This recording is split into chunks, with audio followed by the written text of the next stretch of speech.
Thank you all for coming. I appreciate it very much. I want to start by, in the back, introducing people that are here from DPD. Yeah. I'm Jasmine Barmore. I'm the Media Director. Okay. Charles Fitzgerald, First Assistant Chief. Carrie Sloan, Deputy Chief. Okay. Pat, you go ahead. Detective Little, CIU. Hello, Marielena David, Director of the Michigan State Appellate Defender Office. Would you spell your first name, please? Yes, it's Marilena. Val? Valerie Newman, Director of the Conviction Integrity Unit for the Wayne County Prosecutor's Office. Chief? Todd Bettison, Chief of Police, Detroit. Tracy Brain, Director of the Cooley Innocence Project. Spell your last name, please. Brain, B-R-A-M-E. John? John Hallway, Senior Advisor of the Quattron Center for the Fair Administration of Justice at the University of Pennsylvania Carey Law School. Thank you. So we are here to talk about some real innovation that's happened here in Michigan, and as Mr. Holloway will tell you, I believe this is the first of its kind. Wait. First of its kind in the state of Michigan. But I first want to just make some introductory remarks and say when I first established the Wayne County Prosecutor's Office Conviction Integrity Unit in 2017, the first in the state of Michigan, by the way, I wanted several things to be clear.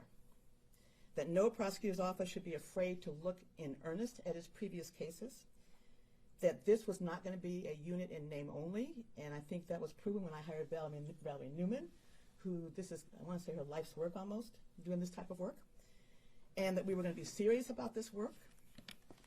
We would not wholesale do anything, and we would be deliberate and thorough throughout the entire process, and among other things, we would learn valuable lessons along the way, and perhaps even figure out a way to lessen wrongful and unjust convictions. I knew nothing about the Quattron Center at that time, but I learned about it several years later. Of course, I found out very quickly that Valerie Newman knew all about it, and I was committed to finding out more, and that led me to learning about the Sentinel review process that we're going to be here talking about today. Before then, I always wondered what we would constructively do with what we were learning in case after case after case in the CIU. I did not know that there already existed a vehicle to take a deep dive into a singular exoneration case, and that would, of course, the Sentinel review, which you can hear about today. Director Holloway will talk about that in a minute, but I personally wanted and pushed for this review for one of our exoneration cases. It took a while to happen because first it was cost prohibitive. And then eventually a grant was received by the center, the Quattron Center, that entirely covered the cost of this innovative project. The steps that happened were as follows. A case had to be chosen, and Valerie Newman chose that case. It was an exhaustive process, but we wanted to make sure that we had the right case to do this on our first time out. And when I say first time out, I completely want to do this process again in future years. The stakeholders for this case, this wrongful conviction case, were identified. You see some of those stakeholders here today. We had initial meetings to explain the project and the processes for this project and get buy-in from all of the stakeholders, and that was critically important. One thing that is really clear and will be made clear throughout the remarks today, that this process was not a process that assigned and assessed blame or finger pointing. It was very important to me, and I think everybody, that that be done so we can have honest discussions and have honest recommendations and honest vehicles to make these changes. And once we told people that this was not a situation where we were assessing blame or pointing fingers, almost all the stakeholders were in it for the long haul. And Chief Bettison was one of the first to sign up, I have to say. Sadly, we were not able to convince all of the stakeholders to participate, and one was permanently unavailable because of his untimely death. Then Valerie Newman worked with the Quattron Center to compile a list of people that had to be interviewed. As you can imagine, there were tens and tens of people that were considered, and I don't know how many interviews were done, but there are many, many interviews that were done. Again, a time-consuming and exhaustive process. The interviews were then, of course, conducted, and then detailed meetings among all the stakeholders took place. And that, again, was a lengthy process and a very necessary process. I think we met for 3 days, all day long. Then the report was drafted by the Quattron Center, and finally the finalization of the report. The full report is 54 pages long with a 6-page executive summary, but I hope really that you will read the whole report. In all, this process lasted for 18 months, and in my view, while prickly at times, it was well worth it and I hope, as I said before, to repeat this process again with another case in the future. There were many recommendations made, and it was heartening to know that quite a few of the recommendations, specifically as it results to the Detroit Police Department and my office, had already been implemented or were in the process of being implemented for that change before this review even began. There are some recommendations that we still must work on. Some will be difficult, and many will require other members of the criminal justice system to participate and acquiesce. Some of these recommendations, one of them in particular, will require a revisit by the Michigan Supreme Court in the way the law is directing us as prosecutors now. And of course, resources, and this will be a surprise to no one, are always an issue, especially when you have a huge office like we do. We're the largest in the state of Michigan. We do over 60% of all the criminal cases in the state. It's probably higher than that, probably close to 65 or 70. And also the volume when we have an office like mine. It's hard to implement some of these changes, but we intend to try. We're not going to let that be a barrier to making some of these recommendations work. We can always be better and do better, and we are committed to doing so. So if we can help Director Holloway, I knew I'd make that mistake, to come up and talk about the Quattron Center. Thank you very much, Prosecutor Worthy, and I want to extend my thanks to Chief Bedison, the Conviction Integrity Unit, the State Appellate Defender Office, the Cooley Innocence Project, and the Third Circuit Court here in Detroit, all of whom collaborated on this process. The Quattron Center was created about 15 years ago as sort of an add-on to the important work that Innocence Projects and the Innocence Network around the country does to identify and exonerate individuals who have been wrongfully convicted and incarcerated of crimes they didn't commit. Unlike those wonderful organizations, we were created as a research and policy center to learn from cases of wrongful conviction and create processes to prevent them from occurring in the future. Over the past 15 years, we have evolved a process called Sentinel Event Review that takes quality improvement and safety training along with root cause analysis from other complex industries like healthcare and transportation and applies them to the criminal justice system. We start from the premise that our criminal justice system is made up of good faith, well-trained professionals that can nonetheless find themselves in situations where decisions are made that lead to unwanted outcomes. Unwanted outcomes in the criminal justice system are varied, officer-involved shootings, deaths in custody, and certainly wrongful convictions. And we work closely with conviction integrity units around the country. As Prosecutor Worthy said, the Wayne County Conviction Integrity Unit is well known for not being a conviction unit in name only, and Val's work is extraordinary, and I think you can see that in the long list of exonerations they have voluntarily identified and made right. And so we were thrilled to work with them to pilot and test the Sentinel Event Review concept here on the exoneration of Eric Anderson, and you have the report with the specifics. So I won't go into detail on the recommendations. I think those have been described and you can read them in the report. But what I do want to focus on is much is made of the criminal justice system being adversarial, and there are a lot of reasons why we've structured it that way. This process was actually not adversarial. This was a collaborative process where all of the participants agreed that we don't want a system that generates these outcomes, and we're going to learn from them. And what you see in all of these cases is it's never just one thing. We start with an arrest that was inaccurate, but then all of the checks and balances that we already have in the system are not, for some reason, able to pick up this case. Generally, a prosecutor would screen it and say, this doesn't hold water, or the defense bar would identify it, or something during trial. None of those things happened in this case, and so there were opportunities for learning from each organization that participated, and that's why it was so valuable that Prosecutor Worthy and Chief Bedison were able to gather so many of the participants in the Wayne County criminal justice system, because each organization was able to learn something and take recommendations for change forward. Those conversations are always challenging. Nobody likes to hear, hey, you can do things better. But I personally was very impressed with everybody's recognition that the obligation to improve going forward doesn't mean we're bad at our job today, and to take on that responsibility is something that not every jurisdiction does every day. So it was really, I think, a very heartening process and something everybody should be proud of that we've accomplished today. So we were thrilled to be a part of it, and I'm particularly delighted to hear you say you want to do more. We look forward to working with you to do that. And I should also say that— Assuming you get another grant. Well, I want to thank the Bureau of Justice Assistance, part of the U.S. Department of Justice, for being the providers of that grant and making this possible. So thank you very much, and I'll turn it over to you, Chief. Thank you, John. It was definitely my pleasure to be able to participate in the Sentinel review as promised. And when I became interim chief and ultimately selected for chief, my mantra is continuous improvement, making things better, being transparent. And we have to really be able to look back and also look forward. With the review, I welcomed it from the very beginning. When Prosecutor Worthy brought it to me, I said I'm all in. And I would even encourage other departments, other law enforcement agencies to do the same.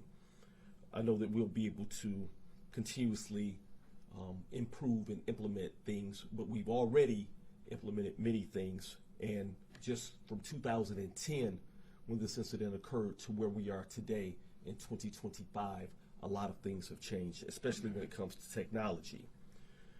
Even with the Sentinel review and being a part of the process with the continuous improvement, when we reviewed the case and looked at this young man, Eric Anderson, who went to prison in 2010 for a crime that he didn't commit, and in examining his alibi, and to me, he actually had the perfect alibi, because at the time of the robbery, he actually was the victim of being shot.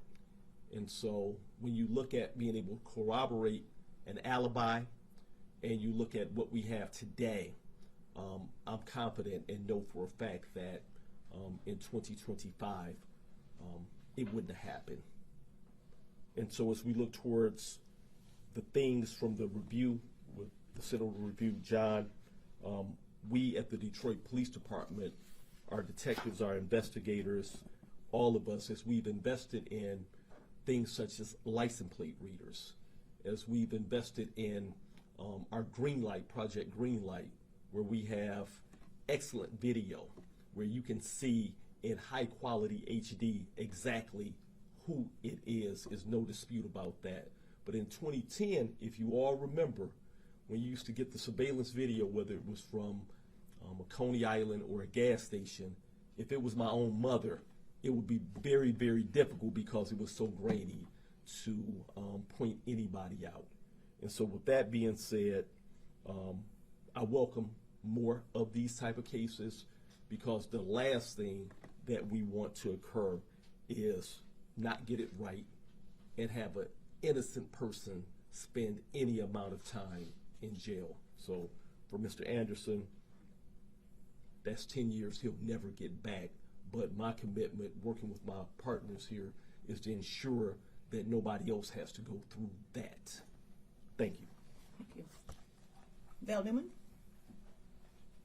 Thank you, Chief. Thank you, Prosecutor Worthy. I'm thrilled to be here today. I still feel like none of this is real. From the minute Kym offered me the job in 2017, I never thought I would be here in a prosecutor's office doing this work after 2 decades of being a defense attorney. But our numbers speak for themselves in the Conviction Integrity Unit, and they speak to Prosecutor Worthy's commitment to this work. There is virtually no other unit in the country that has done the work that this unit has done in this amount of time, and that's directly attributable because we have a prosecutor who supports this work wholeheartedly. This next step, this Sentinel review, is a next step in that process. It is really important to look case by case by case and see what's been done wrong. If a conviction is good, then it's affirmed and it doesn't go to the prosecutor. If it's not good, then we work as a team. My team works together and we present that to the prosecutor, and ultimately she'll make a decision whether or not she thinks someone, that we've made the case that someone is deserving of relief. And to do that is extremely important work, and we've granted relief, or judges have granted relief in 43 cases where we recommended it. But it's not enough. It's not enough to just do that. We, as Prosecutor Worthy said, we have to learn the lessons. We have to look at these cases. We have to look at the patterns. We have to look at what we're seeing and what can we do better.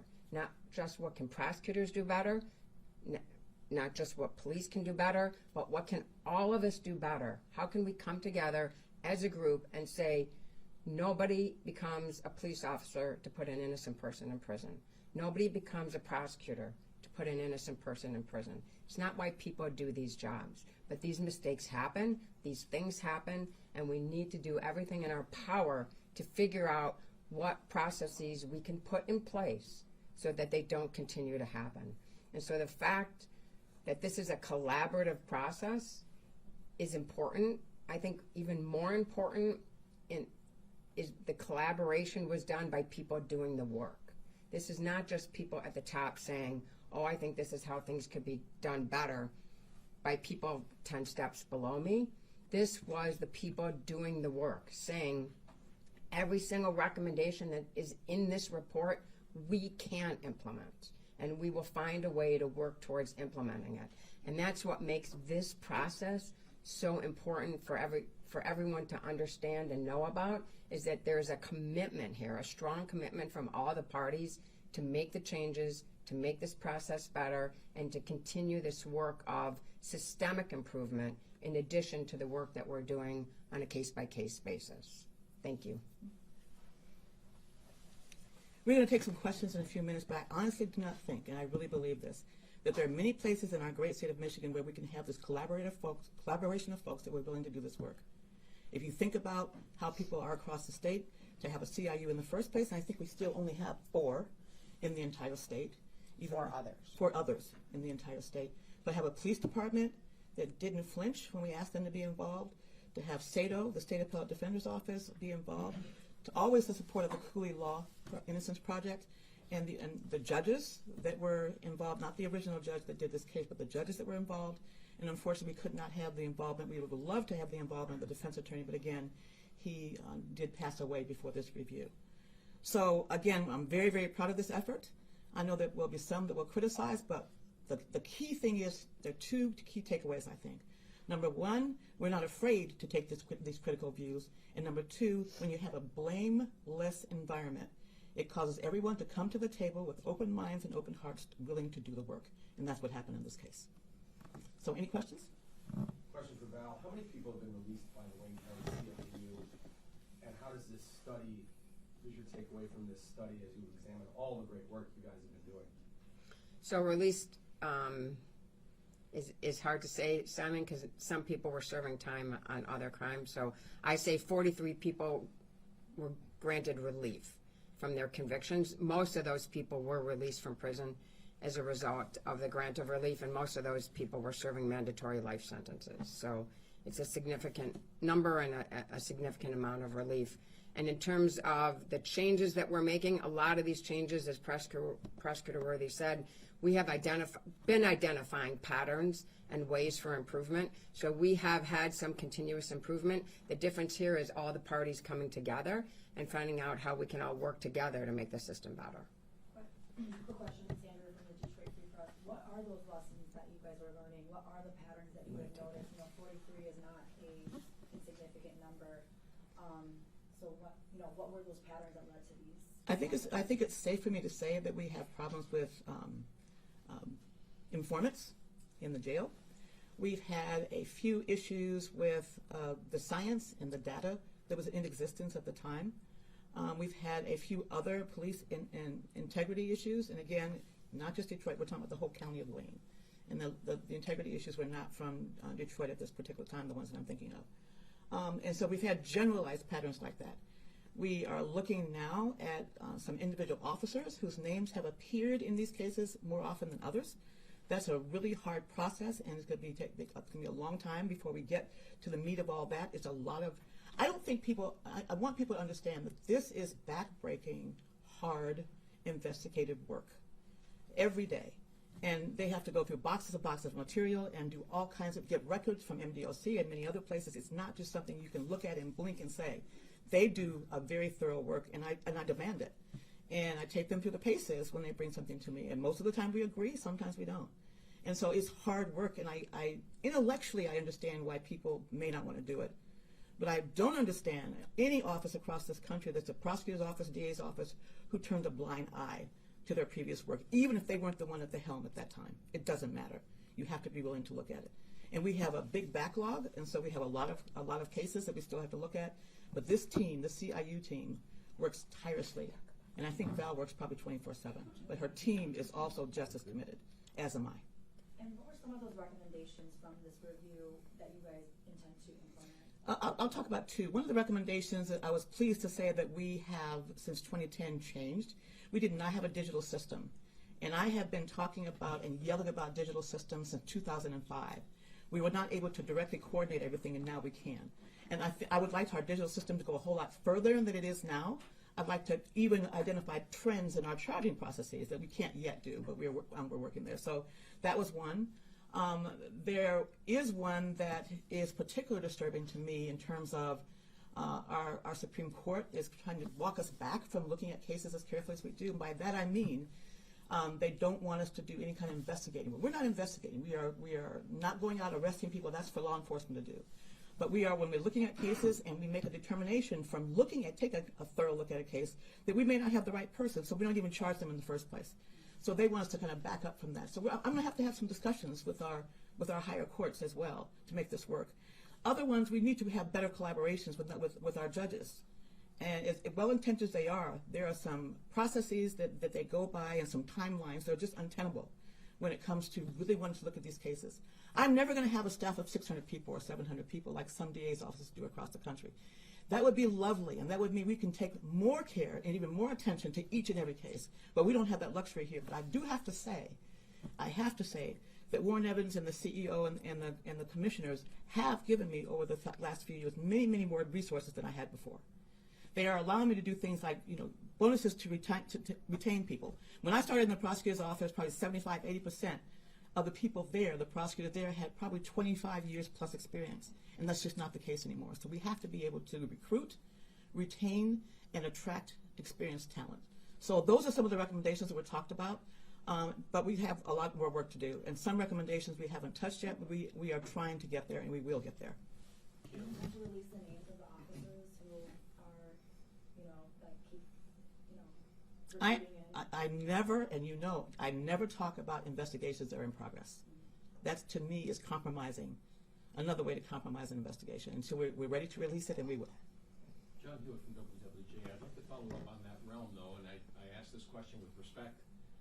I'm trying to get my hands around how often when these cases arise do you feel it's more procedural, process-driven? The chief has referenced technology improvements versus maybe overzealous investigations, reliance on unreliable witnesses, etc. I guess what I'm driving at is the question of people bending the rules on trying to prosecute or get cases versus procedural issues in the process. I'm not sure I would agree with the premise of your question. I'm asking what the situation is. Again, I think that's more a police question than it is more a police question than a prosecutor question. We have to rely on what's brought to us. We do advise.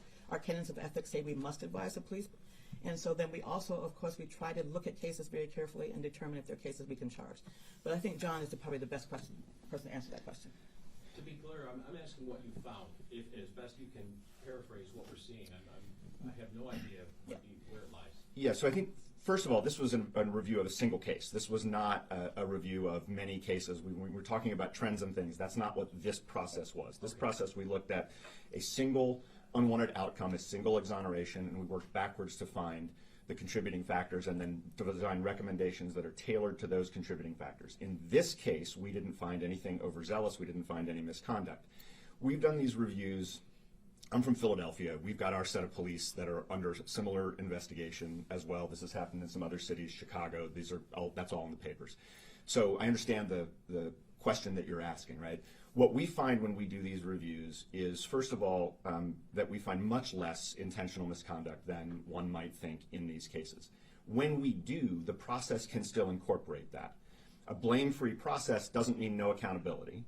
And what we do is, if we were to find intentional misconduct, and let me stress again, not the case here, if we were to find it, the question that the system should ask is, why did that individual think they could do this, and why didn't we detect it sooner?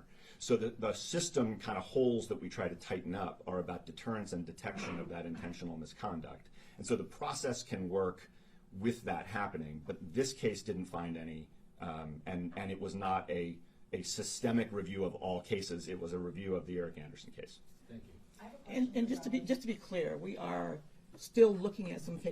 I was asked a question about trends, which is why I answered that way. And we're still looking at a lot of those cases. So again, I want to make that clear. That wasn't this case, but we are looking at cases that have patterns and trends, and lots of patterns and trends. Question for Prosecutor Worthy mentioned that you wanted to pick the right case. What was it about Mr. Anderson's case that made it the right case? Why this one?